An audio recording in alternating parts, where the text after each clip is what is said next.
Jadi Pak Mardhani kan ini Mas Anies sempat bilang ya modal kita dengkul plus, dengkul modalnya jalan keliling kemana-mana. Jadi yang dimaksud lebih efektifan jalan kemana-mana daripada pasang baliho banyak-banyak nih.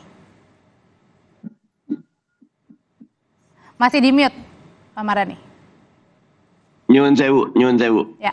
Yang pertama tentu rakyat sangat ingin yang original, yang otentik, di mana pertemuan langsung jauh lebih bermakna, lebih berkesan, lebih bisa dapat feel-nya.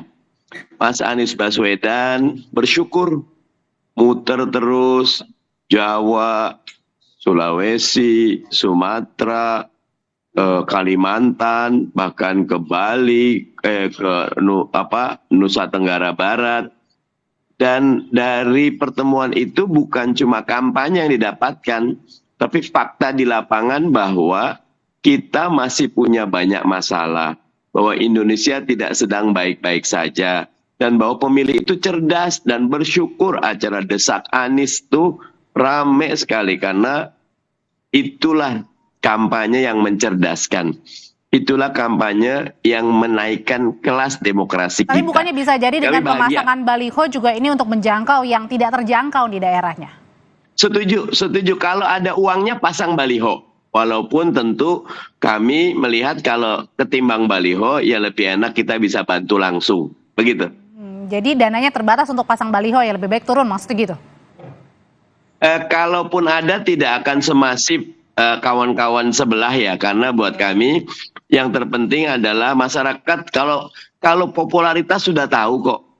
Tiga pasang ini Mas Anies, Pak Prabowo ataupun Mas Ganjar, Mas Riono bisa mengulas itu popularitas sudah tinggi. Dan kalau likability ya sama electability itu lebih kepada engagement. Kalau ikut Kompas kan masih 28% lebih yang undecided voters. Itu tinggi sekali padahal tinggal sebulan lebih saja. Itu menunjukkan masyarakat sedang mencari. Dan cara mencari terbaik itu memang ya interaksi langsung. Kalau gitu itu yang dilakukan sama Mas Anies.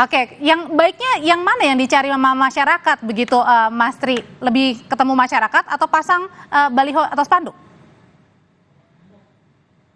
Jadi namanya poster, spanduk dan sebagainya sekali lagi itu adalah instrumen, alat ya untuk menjangkau masyarakat.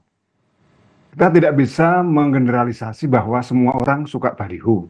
Mungkin ada juga yang sebel, mungkin juga ada yang seneng, kemudian potret di depannya dan sebagainya. Generasi milenial, generasi Z mungkin lebih senang dengan media sosial misalnya, ya. Tapi kalau kita lihat di mana-mana di Semarang terutama kalau saya lihat atau kita teman-teman nanti lewat di Semarang jalan-jalan utama sudah penuh dengan baliho dan kita tidak bisa mengenali siapa lagi itu gitu. Yang kita bisa kenali adalah warna bajunya dan sebagainya. Tapi kemudian yang harus kita lihat adalah bagaimana sih keterlibatan secara langsung ya para calon pemilih ini dari generasi manapun terutama generasi milenial dan generasi Z itu bisa berinteraksi ngomong langsung selama ini kan seakan-akan buntu gitu loh. Tapi Mas Tri berbicara soal interaksi nih, kenapa sih Mas Anies ini kerap kali menyinggung atau menyasarnya dari Prabowo atau paslon nomor 2? Apa sih sebenarnya lagi disasar? Apa itu memang gaya komunikasinya yang sengaja dibuat? Ya tentu saja Mbak, yang namanya kompetisi dalam pemilihan presiden itu kan ya saling menyerang. Kalau enggak kan ya juga enggak menarik tau itu. Itu satu. Jadi Pak Prabowo itu dianggap sudah selesai gitu loh. Artinya selesai itu belusuannya dan sebagainya, bagaimana Pak Prabowo kelihatan capek dan sebagainya. Sekali lagi nanti Mas Noel pasti akan bantu. Oh Pak Prabowo nggak capek loh Mas Tri. Pak Prabowo semangat gitu pasti. Nanti ngomong gitu nanti. Tapi gini, tapi maksud saya adalah bahwa kegesitan dan kita meniru cara berkomunikasi Pak Jokowi, masing-masing punya gayanya Mbak ya. Dan saya kira kita tidak bisa mengcopy, mempaste gitu, meniru begitu saja dan kemudian menjadikannya sebagai satu role model, tidak bisa. Tapi maksud saya, semua jenis perkakas instrumen kampanye itu mengerti kerahkan. Apakah langsung bertatap muka? Kalau dulu ada istilah turba, turun ke bawah. Dan saat itu memang tahun 60-an itu kan belum ada peraga kampanye. Sekarang kan sudah ada. Nah, saya kira ini jangkauannya kemana dan sebagainya. Oke, dapat menjangkau kemana-mana tuh, tapi Bang Noel. Tapi kalau menurut dari Bang Noel dan tim sendiri, sebenarnya sindiran Mas Anies yang berkali-kali ke paslon 02 ini tujuannya apa sih sebenarnya yang lagi disasar? Ya, saya nggak tahu tujuannya, yang tahu tujuannya kan yang nyerang. Kalau kami kan fokusnya kerja. Apalagi kita punya semangat Prabowo Gibran satu putaran. Tapi merasa Jadi kita dirugikan nggak semangat nih Bang? Enggak lah, biarin aja mau diserang, kan Prabowo udah terbiasa diserang. Santai aja jadi? Santai aja, udahlah, kita tetap menganggap bahwa serangan itu motivasi untuk kita. Ya kita terus ribet-ribet lah. Jadi ya kita tetap fokus pada kerja-kerja turun ke bawah, kemudian kita membangun basis-basis yang kiranya harus kita jaga, atas kemudian kita penguatan lagi basis-basis Jokowi, karena kan di masyarakat, banyak masyarakat kayak saya pendukung Jokowi nanya, Pak Jokowi kemana? Ya ke Pak Prabowo.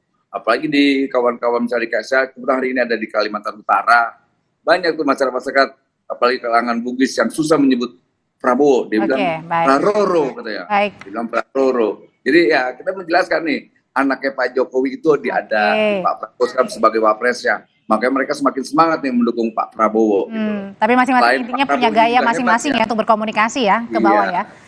Baik, terima kasih Bang Noel, terima kasih Pak Mardhani, terima kasih Mas Tri, sehat selalu semuanya. Ya, semuanya. Dapat di Kompas Petang, aktor lawas era 90